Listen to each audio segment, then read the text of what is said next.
আসসালামু আলাইকুম, সবাই কেমন আছেন? আশা করি ভালো আছেন। আজকের আপনাদের একটা ম্যাজিক দেখাবো।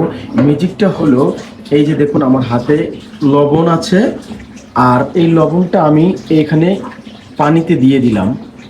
বাট পানিতে দেওয়ার পরে আমি একটা চামচ দিয়ে তো ভাই, আমি পানিতে দিলাম লবণটা, পরে আমি পানিটা লেড়ে দিব। এই যে পানিটা আমি লেড়ে দিলাম।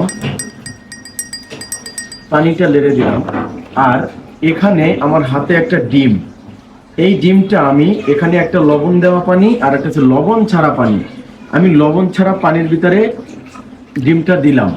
ডিমটা কিন্তু পানির নিচে চলে গেল। আপনারা দেখতে পাচ্ছেন ডিমটা কিন্তু পানির নিচে চলে গেছে। এবং আমি একইভাবে এই ডিমটা আমি লবণের গ্লাসে দিব এবং দেখব যে কি হয়। আপনারা দেখতেই থাকুন, ঠিক আছে? এই লবণের গ্লাসে আমি আবার ডিমটা দিব।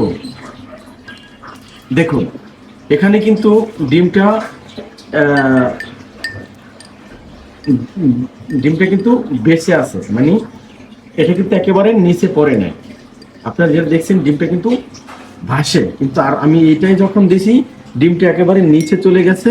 এবং লবণের গ্লাসে দেওয়ার পরে ডিমটা কিন্তু ভাসে।